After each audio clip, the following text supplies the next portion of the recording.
du privilège d'être là ce matin, de louer le nom du Seigneur. Je loue le nom du Seigneur Jésus. Il est ma paix, ma joie, mon salut, mon espérance. Je lève mes mains vers toi, Seigneur.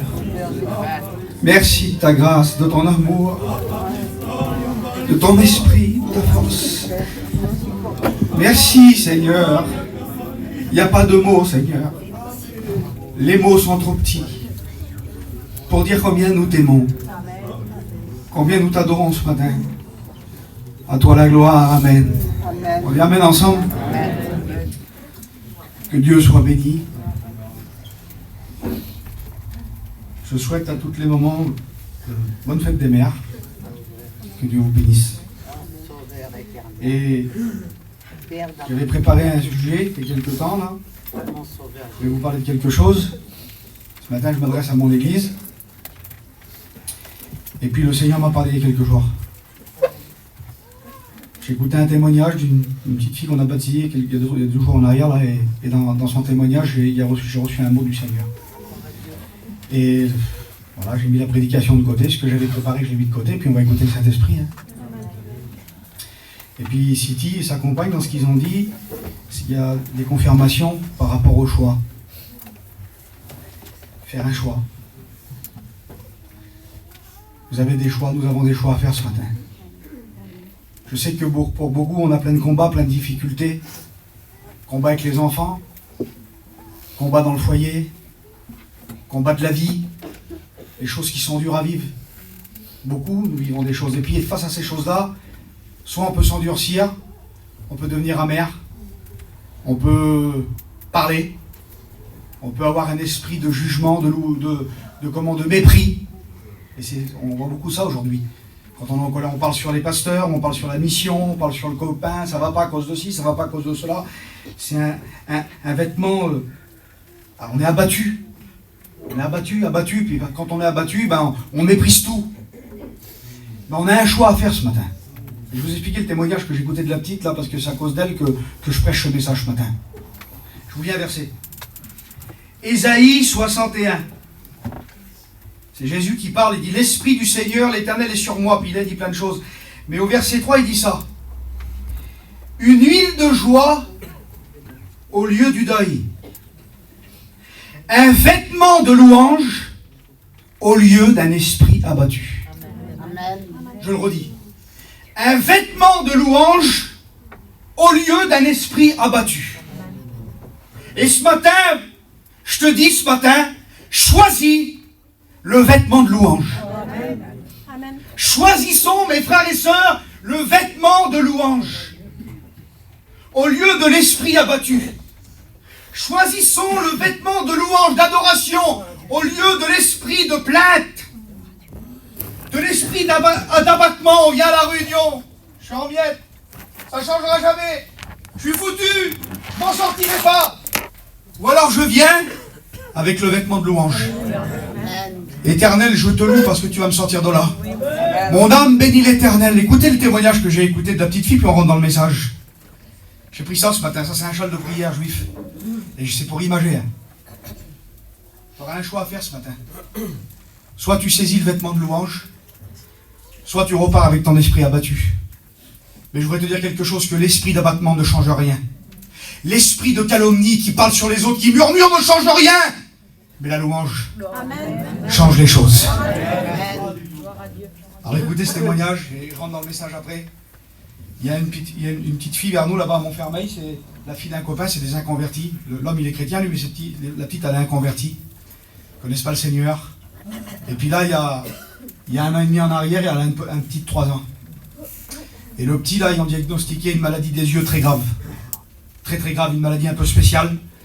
Et puis j'étais avec le Kevin l'année dernière, et puis on était là, puis le garçon m'appelle, le père, il dit « Norton, tu viens de prier, mon petit, ça va pas », il hurlait au téléphone. Et puis qu'est-ce qu'on a fait de Kevin? On est parti là-bas, puis on a été à Montfermeil, on a rentré dans la maison. Et il y avait la petite qui était là, avec son petit de 3 ans. Et les docteurs ont dit voilà, elle nous a expliqué dans 1 an ou 2, le petit il sera aveugle. Et puis c'est impossible, il n'y a aucune guérison, c'est une maladie qu'il n'y a pas de guérison. Puis ils ont fait plusieurs diagnostics, c'était cette maladie-là. Et puis avec Kevin, on a imposé les mains au petit, là. On a prié pour lui. Et puis, Il y a eu une victoire il y a quelques jours là. Amen. Mais j'aimerais vous expliquer la victoire qu'elle a eue, mais à cause de ce que je vais vous dire ce matin du message. Et la petite, elle a témoigné, j'ai été la baptiser il y a 2 jours là. Et elle a témoigné, Siti. Et elle a dit, j'allais au médecin. Parce qu'il y avait plein de médecins, plein de rendez-vous. Et elle a dit, à chaque fois que j'allais au médecin, à chaque fois que j'y allais, elle dit, je me mettais un jogging. Vous savez les joggings de femmes qui mettent pour nettoyer, les joggings gris affreux là, avec la paire de sabots là. Elle a dit, je mettais ça parce que j'étais en miettes pour mon petit. Elle dit, je voulais plus me laver, puis j'étais en miettes. Alors j'allais avec le vêtement là en miettes. J'allais avec le jogging là, puis je m'asseyais dans le docteur là, puis c'est toujours le diagnostic, le vilain diagnostic. Et puis un jour elle a prié, elle avait quand même fait prier pour le petit. Puis un jour elle a prié, elle a dit, Seigneur, donne-moi une réponse. J'ai besoin que tu me parles. Et elle a ouvert la Bible. Et comme elle a ouvert la Bible, elle a tombé sur le texte de l'aveugle. Seigneur. Que veux-tu que je te fasse, Seigneur, que je retrouve la vue? Et comme elle lit ça, vous savez ce qu'elle a fait? Elle dit, j'ai compris quelque chose. Elle dit, à ce moment-là, il y a venu une foi dans mon cœur. J'ai compris qu'il fallait que j'arrête avec la lamentation. J'ai compris qu'il fallait que j'arrête avec le murmure sur les autres. J'ai compris qu'il fallait que j'arrête de parler contre Dieu, de dire pourquoi. Et elle dit là, il y a quelques jours en arrière, j'ai rentré dans le camping, le mari l'a allumé l'auto, il a dit, viens ma femme, on va au docteur. Elle a dit, j'avais préparé mes affaires, le jogging, la paire de sabots, toujours pareil là. Elle a dit, non, pas aujourd'hui. Elle a mis le vêtement de louange. Elle a dit, je me suis habillé comme si j'allais dans un mariage. Elle a mis le vêtement de louange, elle s'est revêtue du vêtement du salut, de louange, d'adoration. Et elle est venue. Et elle a été dans le docteur. Et comme elle a rentré dans le docteur il a dit, madame, il n'y a plus rien. Totalement guéri. Esprit de louange ou esprit abattu? Mes frères et sœurs, j'ai l'impression que des fois à l'église, on est comme des animaux en cage. On est obligé de dire aux gens, priez, priez, priez. Lève-toi, prie, lève-toi, prie. Il n'y a plus de cœur. Et moi, je vous parle ce matin, c'est dur de se lever. Simplement, de venir devant, de dire, mais j'aime Dieu. C'est ma vie, le Seigneur. De se venir, de se mettre à genoux, c'est dur. Parce qu'on est dur, on est devenu dur. Vous savez, on a pris un lion. C'est pas vrai, hein? On a pris un lion, un petit lion, un bébé lion qu'on a mis en cage dans un cirque pendant 15 ans. Et ce petit lion là, c'est comment que ça marche un lion dans la cage? Une cage, ça fait 4 mètres sur 4 mètres. Et puis voilà ce qu'il faisait le lion. Vous avez vu, le lion fait ça dans la cage. Il est enfermé, alors, il fait ça le lion. 4 mètres sur 4 mètres.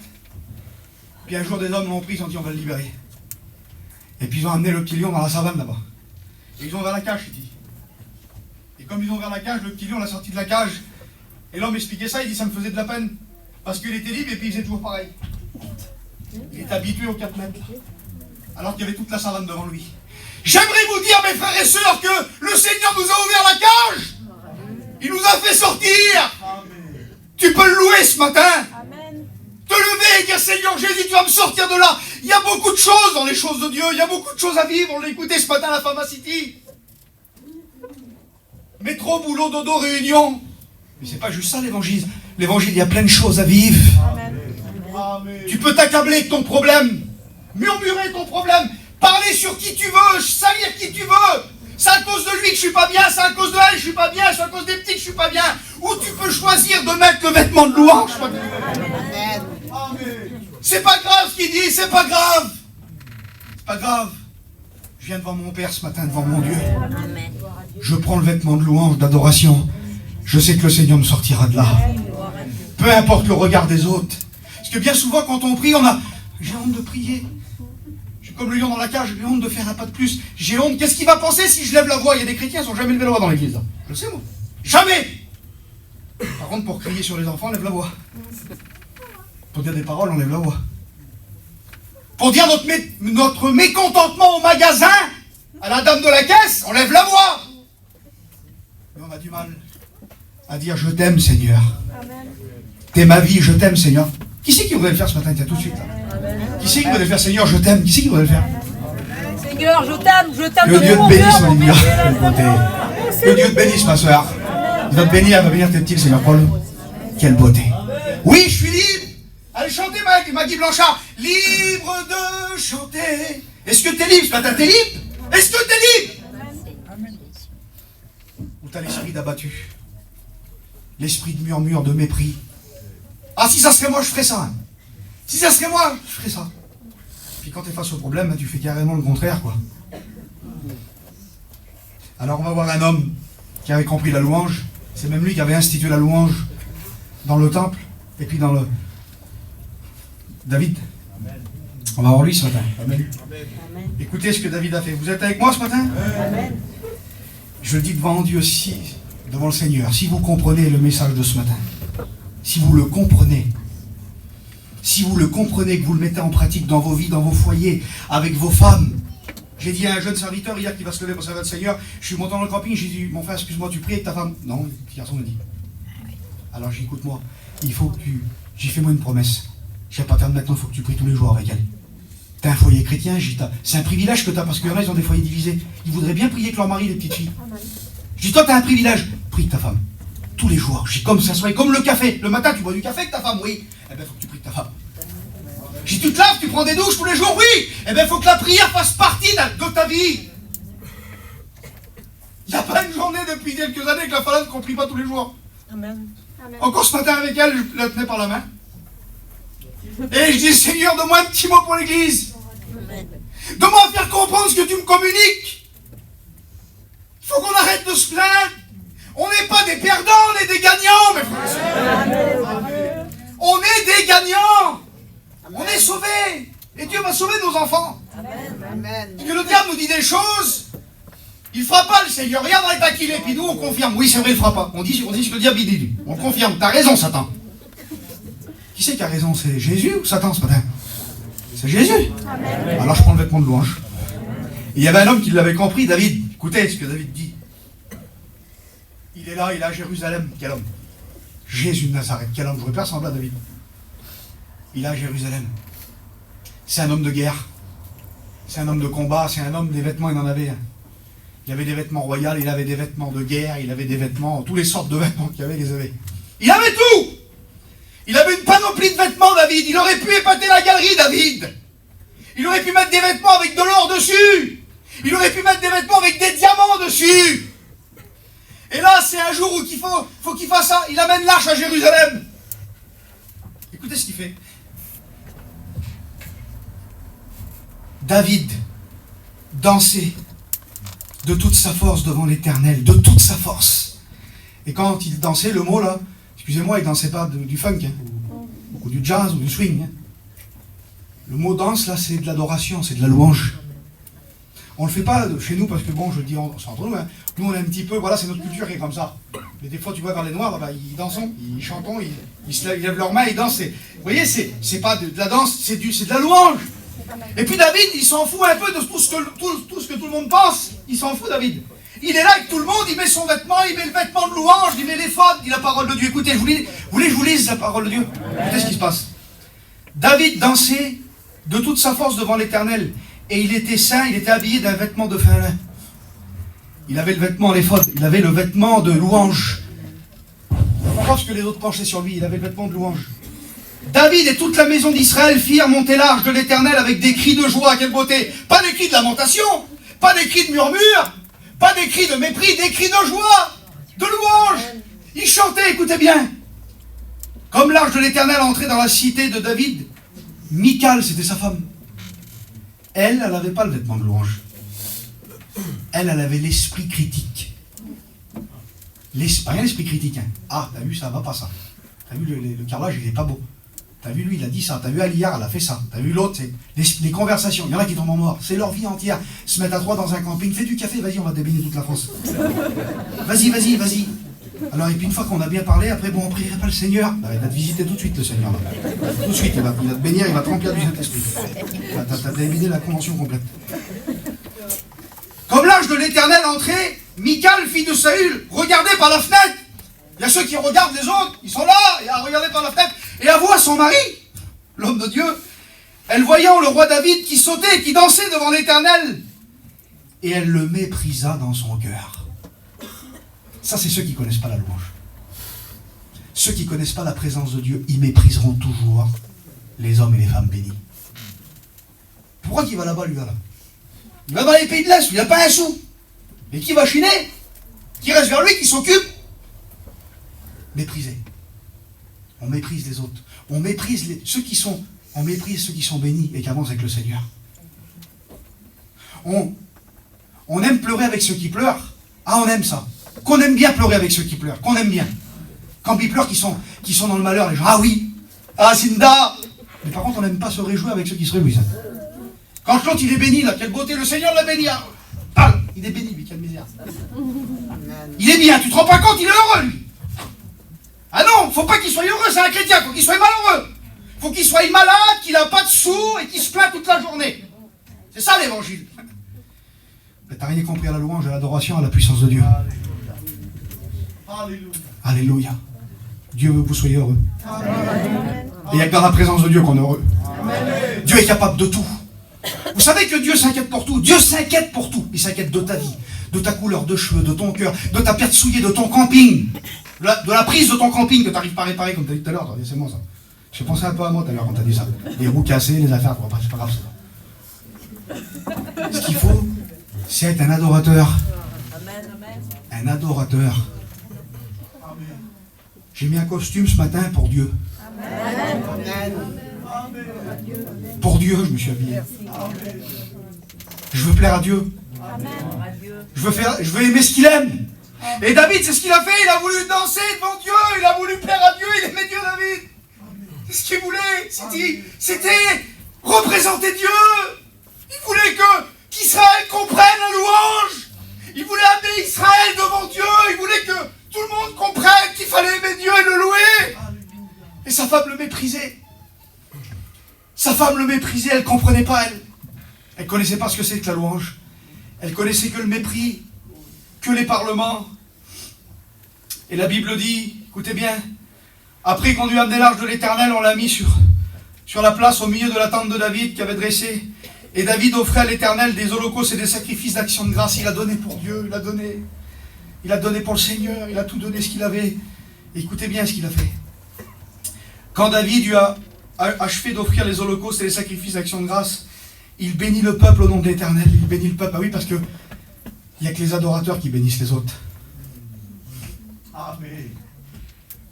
Pour bénir les autres, il faut déjà être béni droit. David était un homme béni parce qu'il louait Dieu. Et parce qu'il était béni, il bénissait les autres. Vous comprenez? David a commencé à bénir le peuple.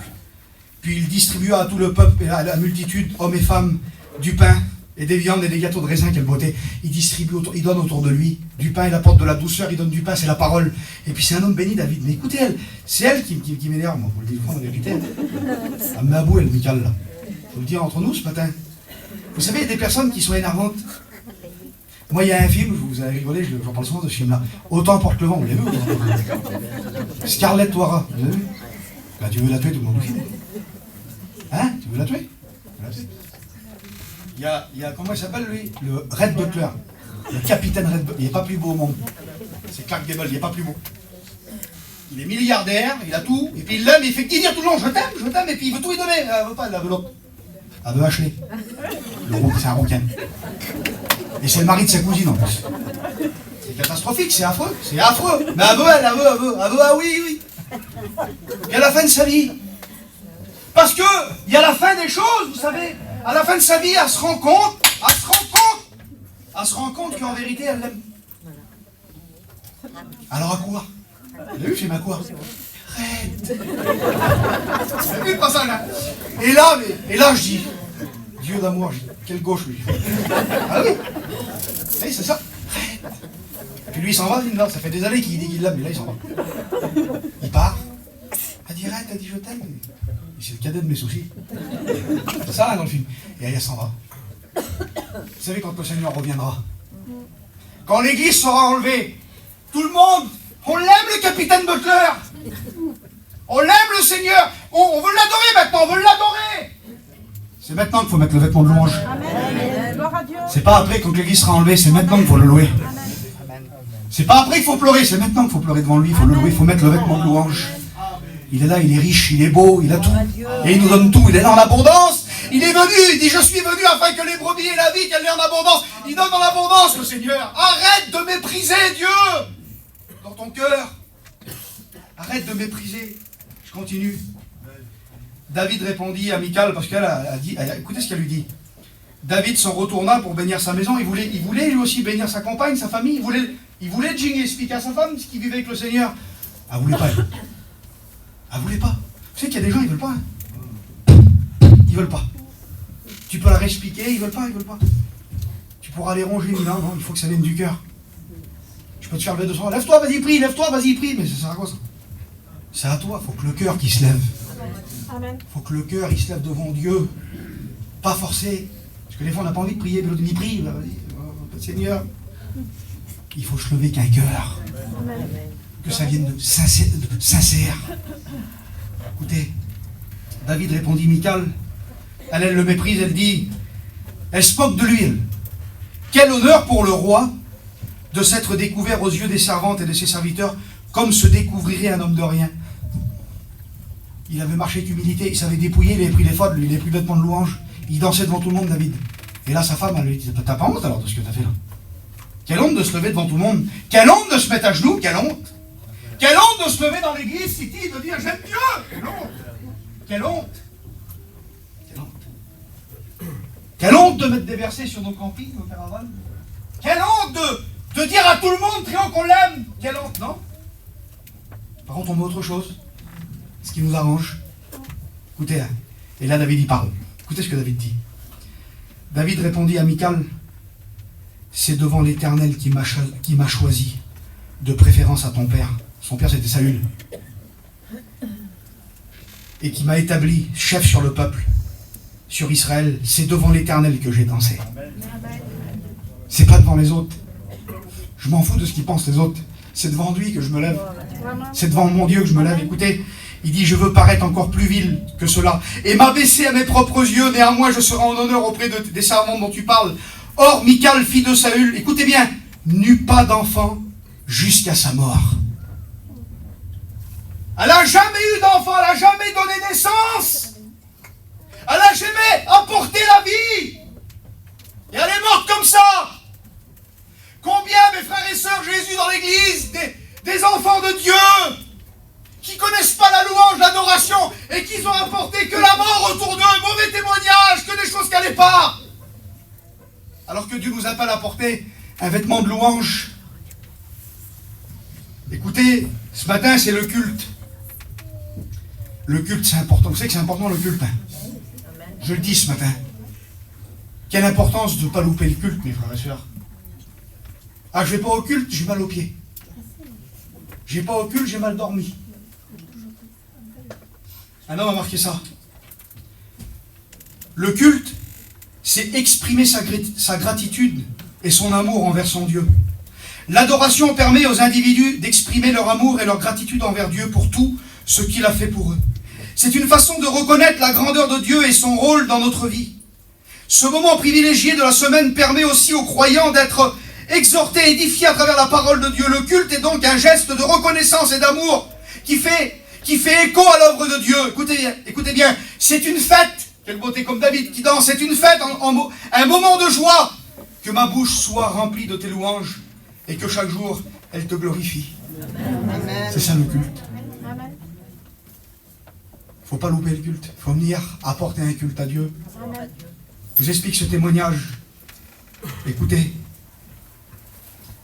ça s'est passé dans notre mission il y a des années. Pour vous dire l'importance du culte et l'importance du vêtement de louange. Histoire vraie, un véritable témoignage, je l'ai écouté il y a 15-20 ans en arrière, je vous rends ce témoignage. Un serviteur de Dieu de notre mission, c'était il y a 30-40 ans en arrière. Un serviteur de Dieu, prédicateur. Il avait passé d'un drame. Il avait perdu un petit de 17 ans d'un accident. Et puis dans la semaine, il y a eu ce qu'il y a eu, vous savez comment ça se passe, hein. Il y a eu le VIH, il y a eu tout ça. Tout le monde était en miettes, tout le monde pleurait, une catastrophe avait frappé la famille. Et puis ils étaient en miettes, ils avaient le vêtement d'abattement, c'est normal. C'est le vêtement d'abattement, des fois on le prend, et c'est normal de le prendre, hein. C'est normal. Et puis il y a eu le samedi il y avait eu l'enterrement. Et là le dimanche était le culte. Et la femme était couchée dans le lit. La femme était couchée dans son lit, en miettes. Elle n'est pas envie, hein, d'aller au culte. Hein. Et là, dans la fraîcheur du matin, dans la salle de bain, elle écoute quelqu'un qui chante. Parce qu'il vit, je n'ai rien à craindre. Il est en train de se raser, cet homme. Il se rase. Avec son blaireau, c'était à l'ancien temps. Il se rasait. Je n'ai rien à craindre. Mais lendemain. Et puis il met son costume, il met sa cravate. Et sa femme, elle se lève. Elle dit, tu vas où? Tu vas où? Tu vois pas ce qu'on a passé, tu vas où? Et puis, qu'est-ce qu'il a fait cet homme? Il a dit, ma femme. Et puis, il avait le vêtement de louange. Il dit, ma femme, je vais au culte. Je vais adorer mon Dieu.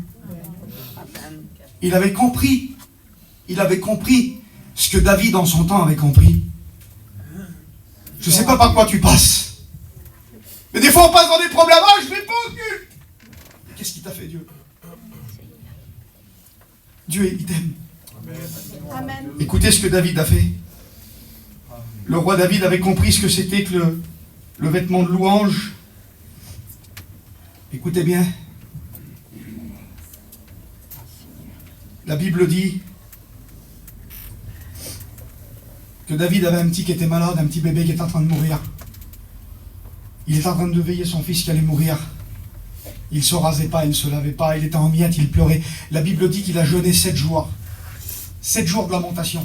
Le problème, il est grand, là. Hein. T'as ton petit bébé qui est en train de mourir dans la salle, dans la chambre d'à côté. Et là, au bout d'un moment, écoutez, je vous lis la parole. David pria Dieu pour l'enfant. Et il jeûna. Et quand il entra, il passa la nuit couché par terre. David est allongé par terre devant son petit, il pleurait pour le miracle. Et la Bible dit, et le 7e jour, l'enfant mourut. Le drame frappe. Les serviteurs de David craignaient de lui annoncer la mort de l'enfant. Car ils disaient, voici, lorsque l'enfant vivait encore, nous lui avons parlé. Il ne nous a pas écoutés. Comment oserons-nous lui dire, l'enfant est mort? Il s'affligera davantage. Écoutez ce qui se passe. David aperçut que ses serviteurs parlaient tout bas entre eux. Il comprit que l'enfant était mort. Il dit à ses serviteurs, l'enfant est-il mort? Et ils répondirent, oui, il est mort. Alors David se leva de terre. Il se lava. Il soignut, il s'est lavé. Et il changea de vêtements. Quelle beauté. Il changea de vêtements. Il a mis des vêtements de louange. Écoutez bien. Il soignit, il changea de vêtements, puis il alla dans la maison de l'Éternel et se prosterna. De retour chez lui, il demanda qu'on lui serve à manger. Il louait le Seigneur, il a mis le vêtement de louange. Et les serviteurs n'ont pas compris. Ils n'ont pas compris, les gens ne comprenaient pas, mais on ne comprend pas, mais qu'est-ce qu'il fait? David est là dans la maison de Dieu en train de louer le Seigneur. Il mange et boit devant Dieu. Et ses serviteurs lui dirent, mais que signifie ce que tu fais? Tandis que l'enfant vivait, tu jeûnais, tu pleurais, et maintenant que l'enfant est mort, tu te lèves, tu te laves, tu mets ton vêtement de louange, là, tu vas louer Dieu. Il répondit, lorsque l'enfant vivait encore, je jeûnais, je priais, car je disais, qui sait si l'Éternel n'aura pas pitié de moi? Mais maintenant qu'il est mort, pourquoi jeûnerai-je? Il dit, puis-je le faire revenir? Il dit, j'irai vers lui, mais lui, il ne revient pas, il ne viendra pas vers moi. J'irai vers lui.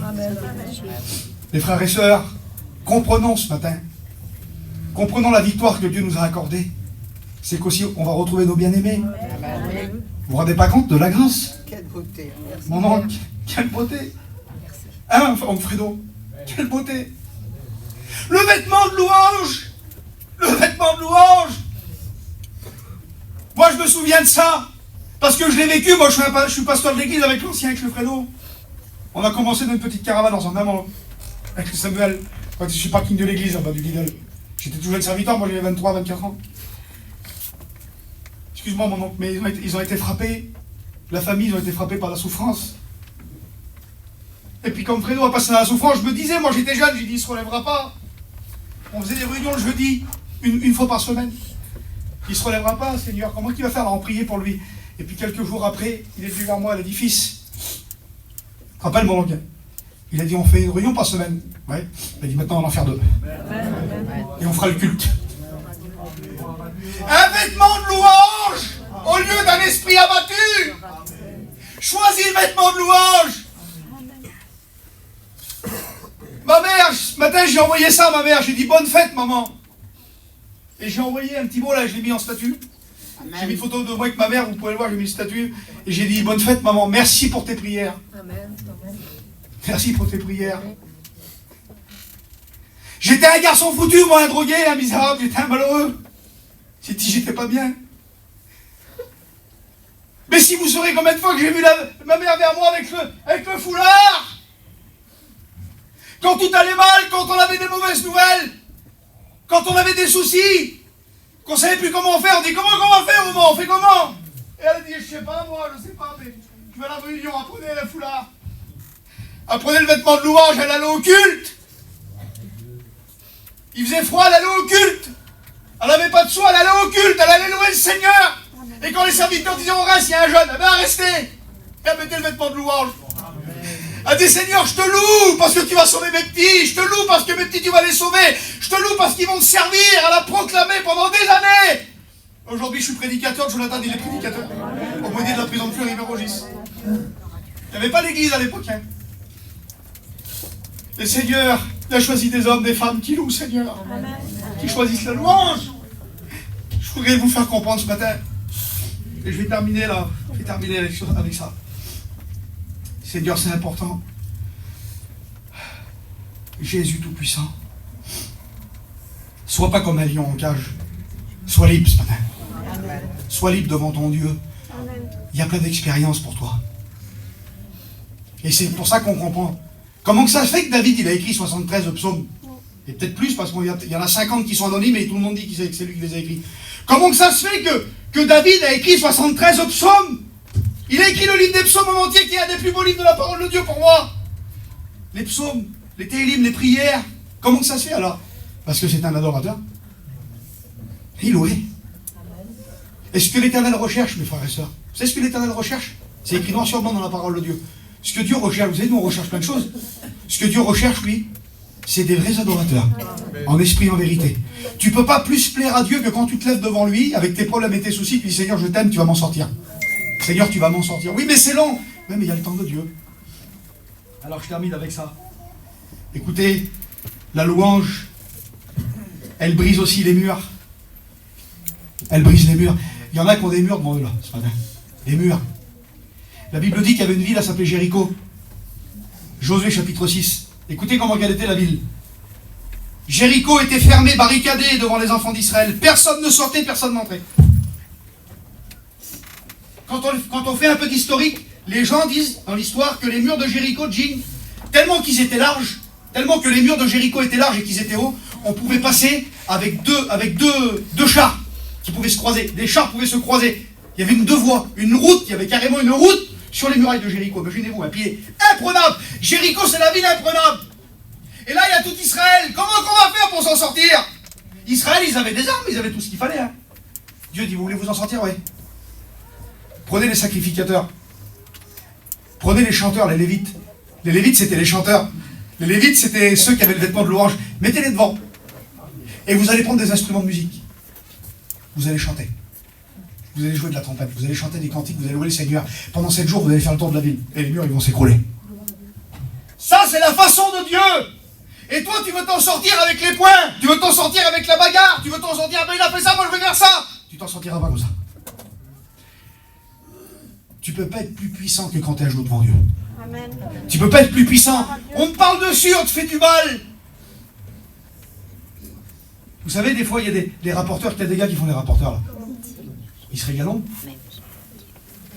Et des fois, ça m'est arrivé, moi, ça m'est arrivé plein de fois. Norton, t'as vu lui là, il a dit ça sur toi. Ah, ça fait mal. Ça fait mal. Vous savez ce que je fais depuis quelques temps? Quand on me dit ça, d'accord? Je vais dans mon camping. Je mets mon vêtement de louange, je loue Dieu. Et je dis, Seigneur, bénis ce frère. Bénis-le, Seigneur. Toi, ce qu'il dit au nom de Jésus, bénis-le. Et vous savez qu'est-ce qui se passe? Je le vois souvent. Hein. Quelques semaines plus tard, je prêche dans une église. Puis le garçon, il est brisé sur ma prédication. Puis vers moi, puis il pleure, il dit, mon frère, comment j'ai été béni. Pardon, mon frère. Dieu, ce qu'il veut, c'est l'amour et la réconciliation. Écoutez, laissez Dieu gérer vos problèmes. Arrêtez de vous battre avec vos problèmes. Arrêtez de dire, je vais faire ça, je vais faire ça. Tu t'y prends mal. Et je vais terminer avec ça. Écoutez, alors, je termine, le message, c'était pas très long, c'était simple. Parce que moi, je veux qu'on loue après ça. Je veux qu'on loue, je veux qu'on le mette le vêtement de louange. Écoutez ce psaume.